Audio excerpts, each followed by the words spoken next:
Hello, and welcome to this week's Q&A.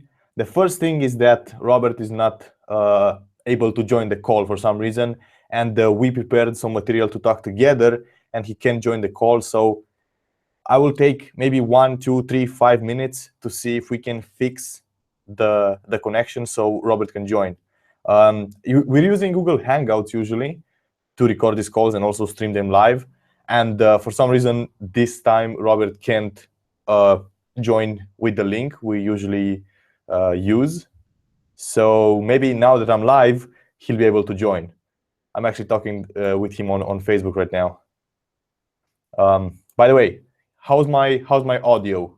I have a new mic, and can you tell me in the comments if you hear me well?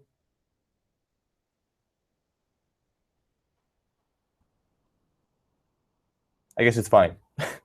All right. Let me ask Robert if he can join now. Join the link.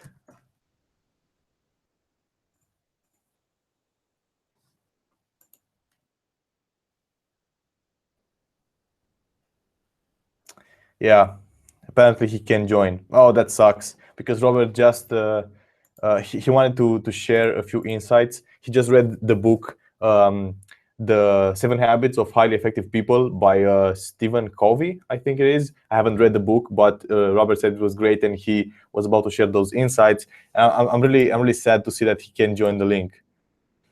All right. I guess I'll be alone for this one.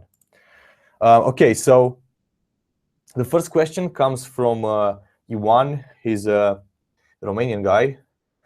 He says, he wrote it in Romanian, so I'm going to translate it. He says, I have a small problem with maintaining good habits that I want to keep.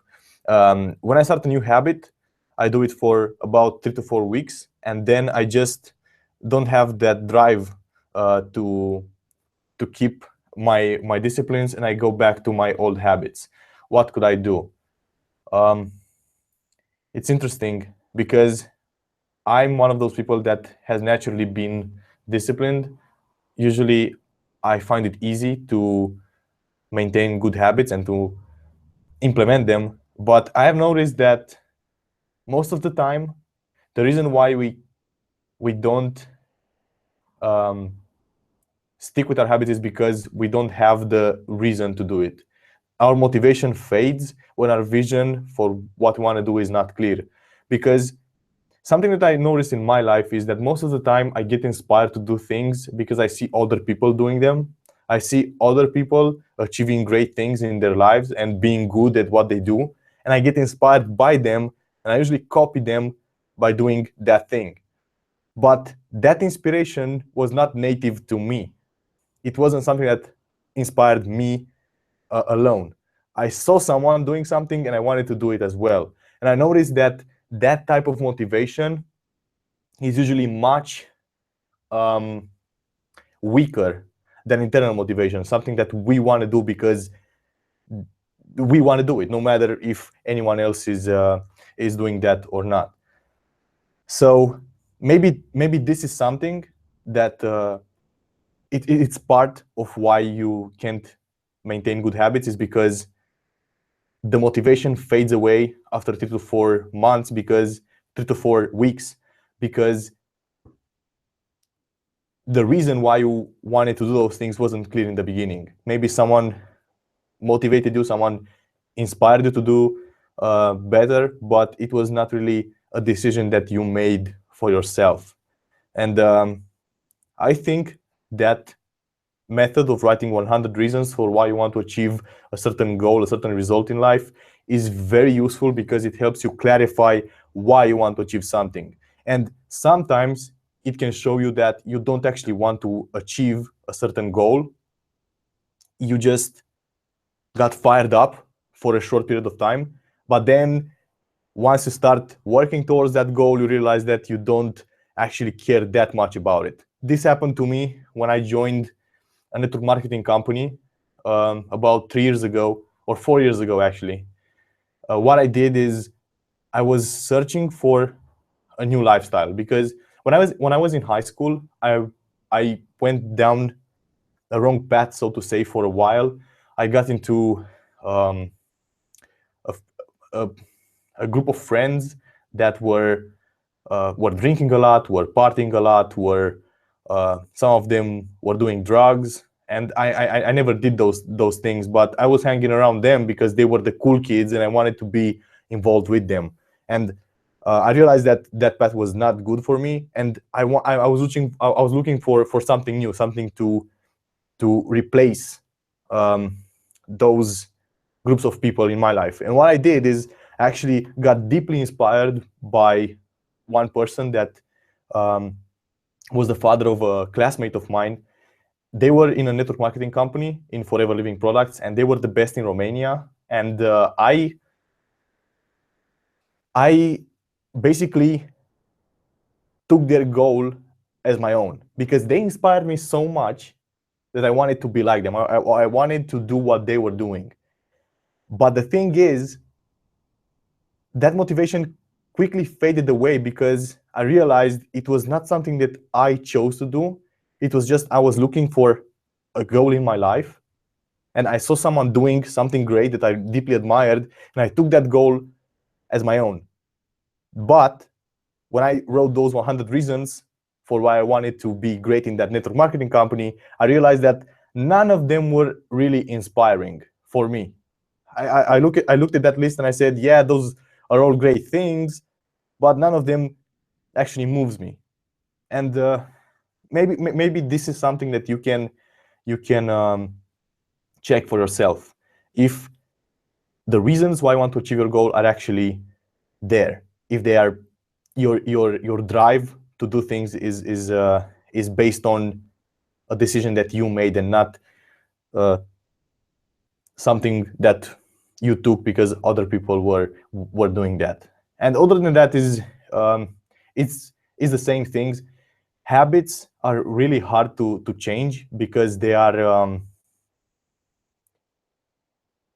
hard to detect. Habits happen without conscious thought, and because of that, we don't really notice the moment when we slip into the old habits. Usually it starts slow. We say, hey, just I'm not going to do that discipline just today. But then today turns into tomorrow, and once we slip once, it's usually much easier to neglect things again. And another interesting thing is that our old self-image that holds or our habits, the person that we identify ourselves with, most of the time when we want to change that image, we get thoughts that appear to justify why we should drop the new habits. And what's interesting is that old self-image takes the voice, takes the form of the voice of reason, and it almost justifies why it's best for us to drop our new habits. And usually we do because we trust ourselves more than we trust anybody. And if we hear ourselves providing reasons for why we should stop the new habit, usually we will. And one of the biggest insights that I had in all my life is that most of the time that voice is lying. It's just the form our old habits take to to resist being changed. Because objectively, the new habit is better than what we were doing in the past. But if the voice of reason tries to spin it around to say that it's better to settle for what we have now, usually that's a lie, and we need to be aware of that. So this is what I have to say on this question. I took a long time to answer it. Let me see if we have some live questions. Not yet. All right, I'll still take questions from the email.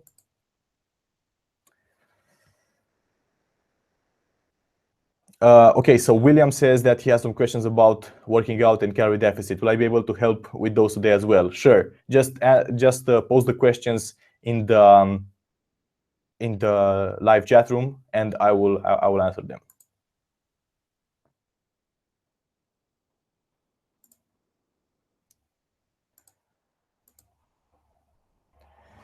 Okay, so Alfredo says in the chat, I heard an advice that if you are not naturally persistent, you should find work or something in a military environment for a period of time so that you could pick out the strict discipline. What do you think? Yeah, I think that can work. The thing is,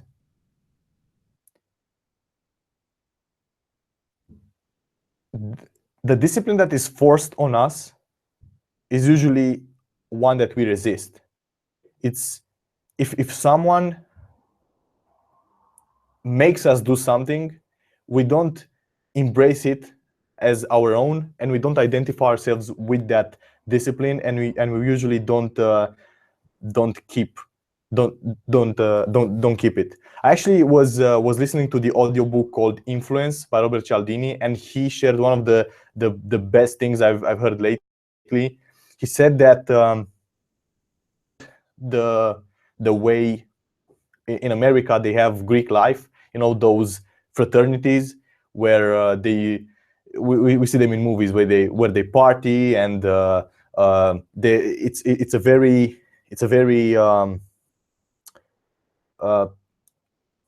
tight group. People in that group value the other members a lot, and the reason they do that, apparently, it has been proven with social studies, is that it's because of the hazing process. Hazing basically means, so before a person is accepted in that group, usually they are put through a very hard set of challenges, like physical pain. Maybe they are beaten, or maybe they have to drink a lot, and then they're left in some forest, and they have to find their way back. And usually, sometimes it's taken to the extreme, and people get hurt, and in a few cases, actually, people died because of those stupid things.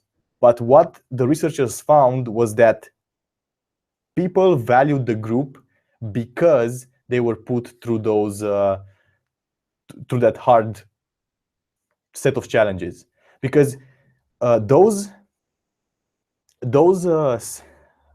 challenges. Okay, so I need to explain something else before that. Someone asked, why couldn't those people do maybe something that was good for the society as challenges, like you have to clean out the bathrooms in a hospital, or you have to help an old lady cross the street, or you have to clean up your neighborhood.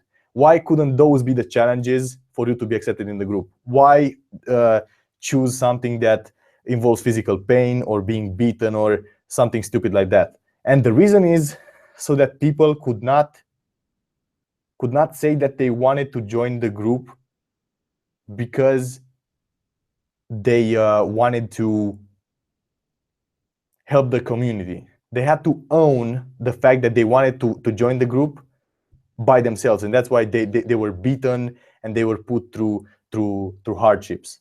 And I think this also applies to discipline that is imposed on us. If we do something good for us because someone forced it, we don't identify that discipline as part of our normal behavior, as part of our normal self-image. But because if that authority figure is no longer there, we don't no longer keep the discipline because we don't have a reason to. But if we did the things that we wanted, if we did those disciplines because we chose to do them, then it is something that we embrace. It's part of our normal self-image, and we maintain that all the time. Another example that he gave in Influence is that a study was done on children in kindergarten. A group of 10 boys were taken to a room where 3 toys were presented. There was a boring truck, I think a ball, and a really fancy, expensive robot that could be controlled by a remote, and was by far the best toy, and the most expensive, and the most fun to play with. And the researchers did this. They told each boy that they are not allowed to play with the robot, because if they do, they will get really angry and they will have to do something. This was the text that the researchers used. And with that, after they said that, they left the room. And through a one-way mirror, they observed the kids, what they were doing. And most of the kids, I think 2/3, actually, when they were left alone, they didn't, none of the kids actually touched the robot because they were afraid that something was going to be done to them. Now, to another group of 10 boys, the researchers said this. So again, the same toys, the truck, the ball, and the robot. And they said, don't play with the robot because it's bad. That's it. That's all they said. And with that, they left the room. And again, none of the kids actually touched the robot. Now, here comes the interesting part. I think 2 weeks later, the researchers came back to that kindergarten, and they took the same boys to supposedly another study, where they were taken to the same room where the toys were located, but this time they had to do something else, like drawing or something. So they were not told that they were being tested with the same things, the toys. And when the researchers left the room, what they found is that the kids that were told to not touch the robot because the researcher was going to get angry and had to do something, most of them actually played with the robot then. But the kids that were not told that, but they were just told that it's bad to play with a robot, they didn't play with it. And why? Because the kids that were said that it's just bad to play with a robot, in their mind, they made the decision that they themselves decided that it's bad to play with a robot. So it's something that they internalized. It's a discipline that they made part of their behavior. They make the conscious decision to not play with a robot because it's bad. But the other kids didn't play with the robot the first time because someone was preventing them to. And when they got the opportunity to play with it, they did. And I think in the military, it's going to be something similar. If someone forces you to wake up at 6 a.m. in the morning, you're going to do it. But you're going to be doing it for the wrong reason. You're going to be doing it because an authority figure asks you to do that thing, not because you make it part of your self-image. You don't identify it as something that you want to do. But if you make the decision that you want to wake up at 6 a.m. to work on your goals, and you find the motivation that is important to you, I think that is when you truly change your habits. I hope I didn't take too long to answer that question. I feel like I did. I'm sorry about that. Okay, so Will asks, Radu, I've been doing hot yoga for 2 months and started lifting again 2 weeks ago. I'm skinny fat with 21% body fat. My belly fat seems not to be going away. I've been eating below my cut. Okay, so yoga for 2 months, started lifting again in 2 weeks. I'm skinny fat with 21% body fat. My belly fat seems to not be going away. I have been eating below my cut. Well, of course, you're going to be seeing your belly fat decreasing visually, I think, after you go below 15% body fat. Until then, it's not really that much of a visual difference. If you say you're eating below your cutting calories, you are definitely losing fat. There's no other way around it. If you are sure that you are eating the right amount of calories for you, then fat loss is guaranteed. It's a law. It's a law of physics, really. So there are just only two possibilities. One, you just don't notice the fat coming off because the difference between 21% body fat and 18% body fat is really not that much. But if you measure your waist around the navel, you should see it decreasing over time. But visually, sometimes it looks the same, especially if you're skinny fat. So maybe that's one of the reasons. The other one could be that there are some tracking errors involved. Maybe the app that you're using doesn't have the right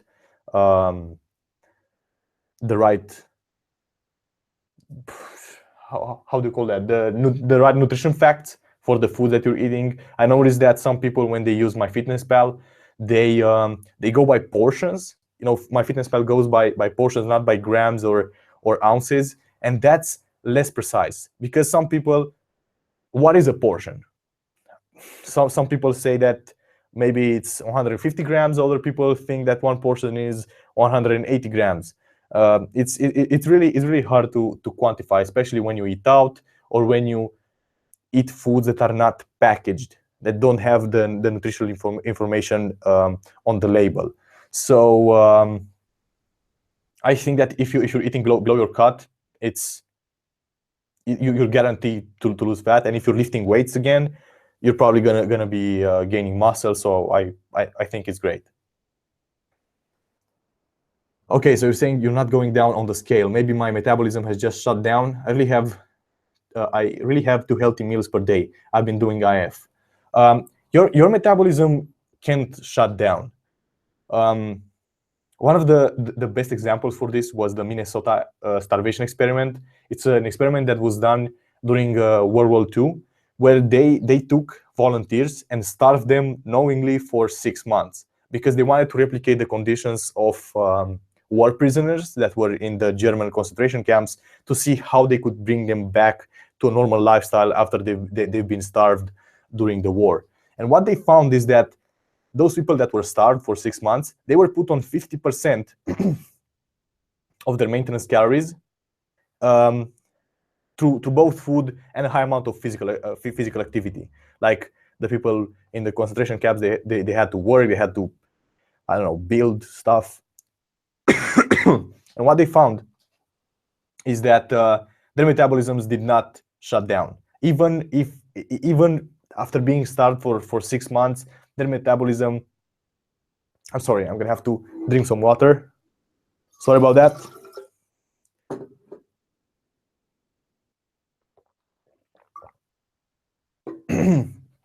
I think I'm gonna get a cold. Whew, all right.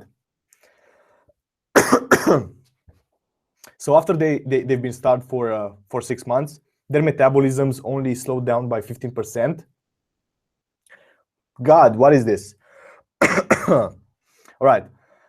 They've been starved. Their metabolism only slowed down by 15%, and that showed that metabolic damage and the starvation mode and stuff like that you see on the internet are actually myths.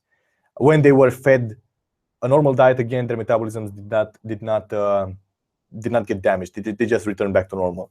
So that is something that is not something that you need to worry about. The problem is either not tracking calories correctly, not using the right formula to determine your calorie deficit, or maybe you're just retaining water. In the same study, what they found is that the guys that were being starved, their weight did not go down linearly. It went down in steps. They were retaining lots of water. Maybe for a week, they did not lose any fat, but then when they were fed a higher calorie meal, at some point they were fed some carrot cake and a higher calorie meal in general, and after that, all the subjects lost an enormous amount of weight, because when they ate more, insulin went up, cortisol went down, the water was flushed out of their body, and their weight dropped up to 2 kilograms or something like that. And what they saw is that weight was going down in steps because of water retention, especially when you run a high deficit. Maybe that's also part of the issue. But other than that, it's just calories. It's just maintaining the right deficit. If water retention is not an issue, if tracking calories is not an issue, then the formulas are wrong. But if you think those are fine as well, it's not really possible. All right. Let me know, Will, if this still happens. Contact me at the priority email support, and I will help you out with that. All right. So Claudio asks, how can we improve our mobility? I'm not that great with that. Mobility is not my strong suit. I'm actually pretty bad at that. I have issues with doing deadlifts and squats because of low mobility. And personally, I think that it's not that important if you're just training for aesthetics. But if you're training for strength, it's definitely something that matters. What I know is this: strength also improves mobility. When you get stronger in the gym, you're also going to improve your mobility. I don't know exactly why this is, but you will notice that if you just start lifting weights and you do the basic movements and you get stronger in them, that will improve mobility by itself. But something in addition to that, I don't really know because I haven't practiced a mobility routine. I know Greg has one. He has a program that is not really known. It's called Cardio, Abs, and Mobility. Maybe you can look into that. And I think he also has a few mobility workouts on his website. If you go on KinoBody and search for mobility, I think that you will be able to find a few routines there. Again, I think it's important to know why you want to do it. If you just want to be bigger and look better, I think mobility is not necessarily important, but it can help for strength. How's my recovery going? It's going well. I was just informed that I'll have to take medicine through the month of January as well, because when you have TB that is not in your lungs, like in my case it was intestinal, I have to run, I think, either 7 to 9 months of treatment with antibiotics. That's pretty, yeah, it's a long time. And I think I will have to take medicine until the end of January. That's how it is. But apart from that, I feel fine. I feel healthy. I feel normal. Right. I think I don't have any more questions posted in the chat room. Please ask some more.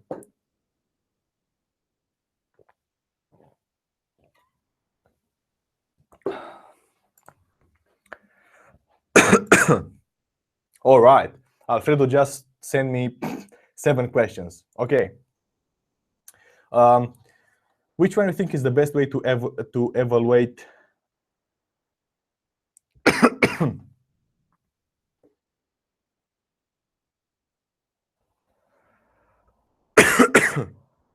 I'm sorry about that.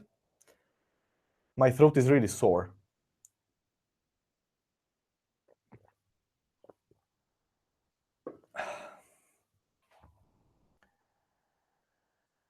So what I think is the best way to evaluate which habits to change? That's a good question.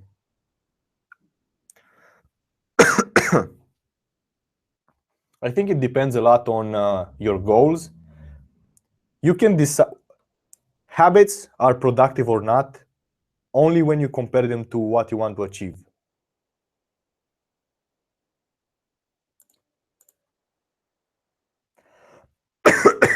I'm sorry, I'm going to take a 1-minute break to go drink something to fix my throat. I'll be right back.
All right, I'm back.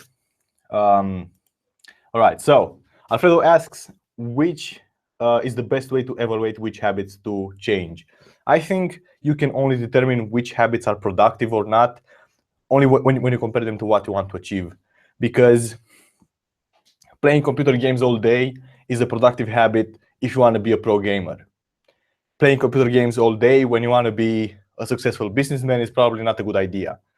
So I think only when you know what you want to do, you can evaluate which habits to change. For example, I thought that sleeping until 10 a.m. in the morning was a good habit, and staying up late until 2 a.m. was fine because I was working during that time. However, when I moved in with my girlfriend and we had to spend more time together, I realized that it was no longer a good system. So it was a habit that was no longer productive, and it's something that I had to change. So I now became a more morning person. I wake up around 7 to 8, 9 a.m., something like that. So I go to bed earlier, and this way I have more time to work. I have more time to spend with Paula, and it's just of a something that I thought was good for me, a habit that was good for me. Then when my goals in life changed, became unproductive, so I had to change it. So just know what your goal is, know where you are, and see which habits actually prevent you from getting there. And those are the ones that you need to change. Okay, his second question. I know that you can change various habits at the same time. Would you recommend the maximum number of habits to change or develop at the same time? I think that's a tough question. I think you can go with developing only one area of your life at a time. For example, if you focus on improving your physique, your body, then I think you can have multiple habits at a time. I mean, it's not like you have to start intermittent fasting alone, and then after you adapted to intermittent fasting, you have to go to the gym, and then after you adapted to that, you have to track calories, and only then you have to start drinking more water, and only then, no. You probably can take fitness and focus only on that for a few months. So you develop multiple health habits at the same time, and that's fine. I think where the problem is when you try to improve your fitness, also build a successful business, and also have a great social life, and also become great at music. That is when you spread yourself too thin. I think you need to take maybe 2 to 3 months at a time and focus only on a specific area of your life: fitness, business, education, music, whatever. And those, of course, include multiple habits. This is what I found most helpful for me. I first focused on developing my fitness habits. For a while, it was the only thing I was doing. Then after I mastered that, I moved on to getting into the habit of writing blog posts, and on constantly learning on the internet and listening to audiobooks and studying. So that was another portion of my life. Then I got into creating videos, and I dedicated a few months only to that. It was the only thing I was doing, because once you develop productive habits in one area of your life, those run automatically. You no longer have to consciously think about them. They just run, and you can focus on another area, and then on another area, and then on another area, and suddenly you become really productive in a whole bunch of areas. But in the beginning, you only focused on one piece at a time. And this is the great value of habits. Habits are just a way that are just something that our brains use to automate things, so we can focus our conscious attention on something else. Our willpower is very, very, very, very in short supply. We only have a very small amount of it, and this is why most of our life is governed by habits. So we don't use up that willpower on everything. It's just there for us to be able to learn new things. So This is why some people can become amazing at so many things, because they have developed their habits, and then those habits just run. They don't have to do anything to be productive anymore. It just happens. I heard the great quote that success is not a marathon, it's actually a sprint. Because what you have to do is focus on developing habits in the beginning, and then those habits are just going to be maintained. You don't even have to do anything to ensure that. Just focus on creating the habits in the beginning, and then you can focus on something else. When do you think that the habit has been changed or developed? How do you evaluate that? Alfredo, these are great questions, really. So when do I think that a habit has been changed or developed? How do you evaluate that? I think, you know what I found? Even when you develop a productive habit, it's easy to fall back into your old behavior. It's really easy to do that. For example, I spent the last 2 years of my life diligently tracking calories and macros. But after I got sick and I was busy trying to build back my not to say business. I was after I got out of the hospital, I had to do a lot of things for the website, because I for a month I was not able to do anything. So that is when I realized that my nutrition was starting to get worse. I was no longer paying attention to my calories. I was eating junk food. I was eating rushed. So it was actually very easy for me to fall back into my old habits. And maybe habits are not totally changed. We're always going to have some slips, but I think when you can be sure that you have developed a habit is when doing that thing is easy and no longer feels like something that you have to force yourself to do. It's almost like flows. It's normal. You view it as part of your normal, as part of a normal day. That is when I think you have developed a habit, and you no longer forget about it. That's another thing. It's just something that you do automatically. Okay, Alfredo's questions. Alfredo, question number 5. One of the biggest problems I have when I try to develop or change a habit is the consistency. To stay focused every day. Can you give me some tips to stay motivated in the long term? I already covered this question in the beginning of the Q&A.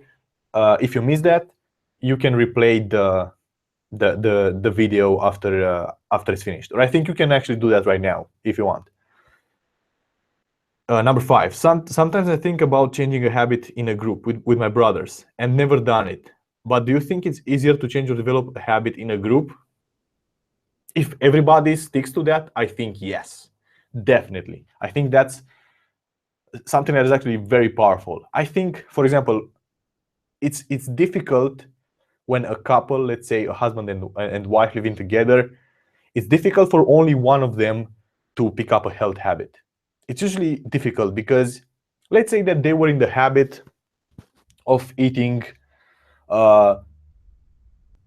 some sort of high-calorie food every night when they came from work, and suddenly the guy wants to have a six-pack and says, "Hey, you know what? I don't want to have that food anymore. I just want to have a big salad and maybe some broccoli and some fried chicken breast," and this forces the wife to change as well, and she sometimes resists change and can almost bring him down in a way, saying, "Oh, you track calories again. You just weigh your food. You just cook for yourself, and you leave me to eat alone," or something like that. And this happens. This happens many times. Or when people start intermittent fasting, their family members say, "What the hell are you doing? You no longer eat breakfast with us." And the group pressure can actually make it hard to change a habit. But if the entire group changes a habit together, they just become more powerful. Everybody achieves more because they support each other.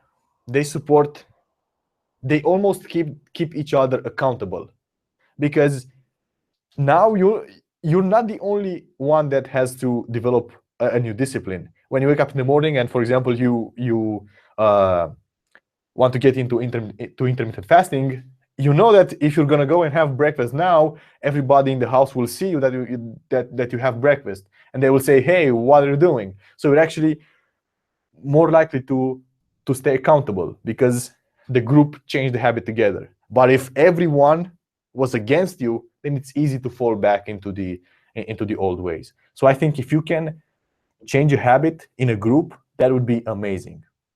Absolutely amazing. Other big problems I have when I try to develop it or change a habit is that I try too much too fast, and that ends up in frustration. Do you have some tips or how is the best way to start developing the change of a habit? I think we already covered that in a way.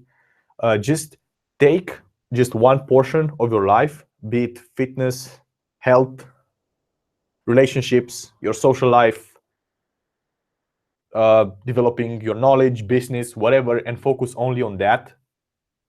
And by doing that, you're probably not going to try too many things and try to rush it, and you'll probably not end up in frustration, and it's actually going to be pretty productive for you, I think.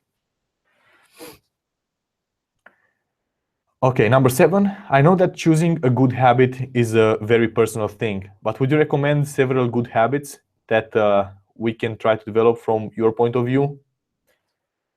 Okay, several good habits that I think are... I think one of the best is to always expose yourself to good information.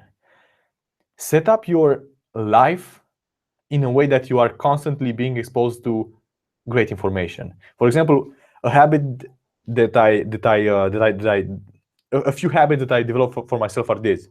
Every time I have to walk somewhere, or have to take the train somewhere, or have to go with the bus somewhere, or every time I travel in any way, I listen to audiobooks. I do that. It's a habit. I hate it if I don't have my headphones with me so I can learn while I'm walking or on the bus or something. I think learning all the time is an absolutely great habit that I think everyone should have, to be honest. And it's objective. I think everyone can agree with that. Other things, I think taking the time to study yourself, to study your reactions to what happens around you. I think being in control of your natural tendency towards getting upset or violent, or just being controlled by emotions is something that doesn't serve you in life. And I think getting into the habit of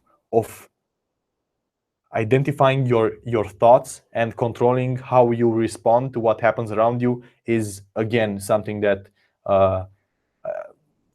it's very important. What I've noticed is that the wisest people I've ever met were all very grounded, very in control of themselves. You couldn't put them off balance. Even if you said something really bad to their face, they wouldn't automatically get offended and punch you in the face or something. They would just, "Whoa, you just said that to me," and they would say, They would be really grounded. They would see what energy you have sent towards them, and they wouldn't accept it if it's bad. They are in control. They're in control of themselves, and they choose how they want to respond to that. They will say, "Hey, you are a much worse person than I thought, and I don't want to be your friend anymore," or you really hurt me, and I think that is going to affect our relationship, and I will not trust you as I did in the past, or something like that. It's a much healthier way to respond than to punch someone in the face or get violent or get into a fight or some stuff like that. I think that is also extremely important for maintaining peace in the world. I think that at this point in our development, the individual has a lot of power in the world. With technology and with the increased opportunity in the world, the individual starts to matter more in the world. And if you want to prevent conflicts, and if you want to eliminate racism, and if you want to eliminate all the injustice that is in the world, I think it's extremely important for every individual to be able to take a step back and look at themselves, at what triggers them, and to not be run by emotions anymore, but to be grounded. Everybody to be able to choose how they feel and how they react to something. And this happens. You can develop this through meditation, to being really quiet and observing your thoughts, and realizing that you are not what you think. Your thoughts are usually just automated. They just happen. They just pop in your mind. Your paradigms, your habits actually control your thinking. They control what you think about. And once you realize that you can disidentify yourself from those habits or from those thoughts, you gain a new power. You no longer identify yourselves with you no longer identify yourself with what you think or your convictions. You will become more powerful. You become just the observer. You observe your thoughts and what happens around you, and you choose how you want to react. That is, I think, the most important thing that you can develop, in my opinion. Other product, there are a lot of good habits. I think most of the motivational speakers or authors, they teach good habits that you can develop. Only a very small percentage of those authors actually show people how to change those habits. This is why I like Bob Proctor so much. Bob doesn't really teach you what person to become. He just shows you how to change yourself. Once you learn once you study yourself and you understand how you function, then you realize that you can be just a blank piece of paper. You can erase all the false identity that you have about yourself, thinking that you're poor, that you're ugly, that you are insecure, that you get sick easily. All that stuff, it's in your mind. And once you realize that, hey, I'm not linked to my past, to my thoughts, that is when you finally gain the power to decide how you want your life to be. You can create yourself into the person you want to be. And realizing that you can be that blank sheet of paper, you can erase all the identity and write a new one, is the biggest realization you can have in your life. I think this is what happened for me. There was one point in the summer of 2013 when all my belief system was being destroyed by the information I was learning. I used to think that because we were living in Romania, we had limited opportunity, that we were not really in control of our lives because we were at the mercy of our government, and you have to be really lucky to do something in life. And after I got into personal development, all that belief system, all those things that I was believing to be true were being destroyed. I no longer was able to blame anyone for anything but myself.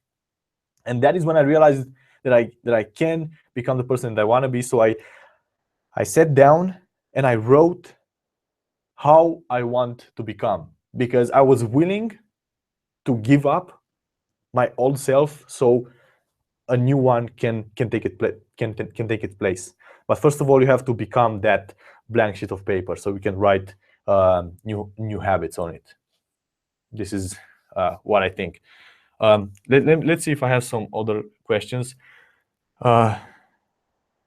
I just want to throw out there that there's plenty of research on yoga and meditation, and it has been stated that it's one of the most efficient ways of influencing your brain in writing new ways. Awesome. I haven't studied yoga at all, but apparently it's something that has a lot of thought behind it. I in the beginning when I thought about yoga, I just thought that it's something that you do for working out, but I think, like Will says, it's something that can also help you develop your mind and control your thoughts better. All right, let's see if I have some other questions on email. No. All right, well, if you have other questions, please post them live. We have about 10 minutes left. By the way, I posted a new video on YouTube right now. It's about how to transition from the skinny fat physique to a muscular physique. It's similar to the most popular video I ever made, the one with the Greek god physique. And I wanted to give you a complete transformation blueprint to go from skinny fat to muscular. And of course, if you have questions about that after watching the video, you can contact me at the prior email support, and I'll help you out personally. You're welcome, Alfredo. I really like that you actually post a lot of questions, because and I also want to congratulate you because you ask very good questions. And someone wise said, I don't remember exactly who, but said that the quality of your life depends on the quality of the questions you ask, because you can see the level of you can notice the level of awareness of a person or the level of wisdom of a person by the type of questions they ask. Usually when we are new to a topic, we are so poorly educated on it that we don't even know we don't even know to answer the right questions. For example, in fitness, someone comes and says, which one is better, doing more volume or training with supersets? And that's obviously a bad question. That tells that they don't understand the principles of training. So as someone in my position, I have to look at the question and actually answer the question that they should have asked, which is, what is a way to increase your gains? How can I improve my current routine to increase my gains? Should I increase volume or change another variable or something like that? So Alfredo, awesome. Next time, please post just as many questions as you did now. Okay, John asks, regarding productivity habits, what is the best piece of advice you have ever received? Regarding productivity, the best piece of advice that I received is, make a list of the things that had to get done in the order of priority, and do not move to the next point until the first one is finished. I don't believe in multitasking. I don't believe in being able to do a lot of things at the same time. Some people can do it, though. I personally found that if I do that, I just scatter my energy and I don't get things done. What I do is, if I have to make a video, for example, that is the only thing that I do. Until the video is done, I don't move on to designing a new logo for the site, for example. If I'm designing a new logo for the site, that is the only thing that I'm doing until it's done. And sometimes it's frustrating because getting an activity done can take 2 or 3 days, when initially you thought it was going to take just half a day or something like that. And it's something that you have to accept, that sometimes you have to delay your your other tasks in order to get the most important ones done. but it has been very, very, very, very helpful to me. So I think, so instead of creating a to-do list where you say from 10 a.m. until 1 p.m. write blog post, from 2 p.m. until 5 p.m. edit video, from 5 p.m. until 7 p.m. post on social media or something like that. I instead say write script for the video, then have a conference call with the new designer, and I don't know, buy a gift for my father, something like that. I take each of them one by one, and I don't move on to the next thing until the first one is done. And that has been tremendously helpful to me. It's called the Ivy Lee method. IVYLII.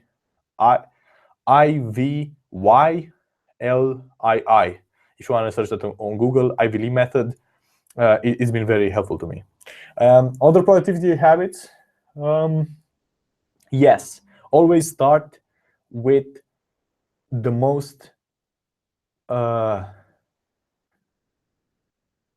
with the task that is,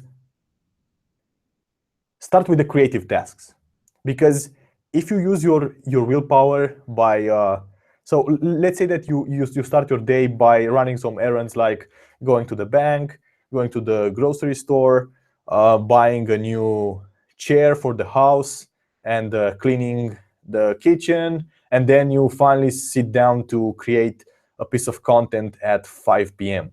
It's not going to work out well, because you have drained your mental energy on those irrelevant tasks. Instead, take the first hours of the day when you have the largest amount of willpower and put that into creating content or into what matters most for you, and then go to the bank, go to the grocery store, and pick up the chair, because you don't need mental energy for that. You just go to the bank and say, yes, here's the whatever, if you have to go to the bank. If you go to the grocery store and you just buy the things you need, and you go to buy a chair. It's easy. But if you do those things first, they will drain you. Each choice we have to make in a day actually saps our willpower. If you sit in a supermarket and you're trying to decide if you're going to buy a type of bread over another type of bread, if you're trying to decide between two brands, during that brief moment, you're actually wasting a small amount of willpower, a small amount of creative energy that you could have used on something else. The same thing happens if you browse YouTube or social media. Every time you look at thumbnails on YouTube, and you have to, and you study them, and you decide which video to watch next, your willpower gets depleted in that moment. So another powerful tip I would share is minimize as much as you can the process of decision making until you get your most important thing, your most important work done. This is another very, very powerful tip that I learned. Yeah, I think those two would be it. Thank you for the recommendation of the book, The E-Myth, to improve my company. I hope you can take a look at the book, The Walmart Way. It also helped me a lot. Sure, I want to read all the business books I can get my hands on. Thank you, Alfredo. All right, so our 1 hour is up. I really hope you enjoyed this episode. It started a bit slowly, and I apologize for that cough in the middle of the call. All right, if you have more questions, post them in the feed now. If not, I will be seeing you in 2 weeks. I hope it's not Christmas then. Probably not. So it would be on the 18th of December. I'll be seeing you then. And sorry, I messed up the time. I sent that email at saying that it is going to be at 5 p.m. Eastern. So sorry about that. All right. So until next time, check out the survey on the live Q&A page and choose next week's subjects. And I will see you in 2 weeks. Thank you. You're welcome. I really like doing these live Q&As, especially when you when you ask me a lot of questions. Thanks. I'll be seeing you next time. Bye-bye.